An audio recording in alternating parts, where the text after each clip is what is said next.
কোন স্বামীর আগে যদি কোনো বিবি মারা যায় রে, ওই বিবির কবরের পাশে দাঁড়াইয়া যদি কোনো স্বামীর চোখ দিয়ে কয়েকটা ফোঁটা পানি ফালায়, আর যদি আল্লাহর দরবারে দুটো হাত তুলে বলে, মালিক মালিক ও, আমার এই বিবিটা ছিল পৃথিবীর শ্রেষ্ঠ বিবি, আজকে আমাকে একা রেখে চলে গেছে, তোমার হাতে তুলে দিলাম, তা কি তুমি জান্নাত বরাদ্দ দাও?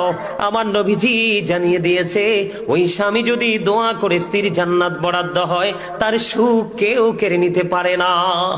বন্ধুরে আমার, আমি বলতেছিলাম, মা বোনরা, স্বামী কাছে না থাকলে, যাদের স্বামী বিদেশে আছে, আপনারা সুন্দর করে সাজগোজ করার প্রয়োজন নেই, স্বামীর জন্য অপেক্ষা করুন, স্বামী আপনার প্রিয় স্বামী কাছে ফিরে আসবে। আল্লাহর হাবিব বলেছেন, নির্জনে যখন বেগানা একটা পুরুষ এবং একটা নারী থাকবে, মনে রাখবেন থার্ড পারসন থাকবে শয়তান। কথা কি আপনারা বোঝেন?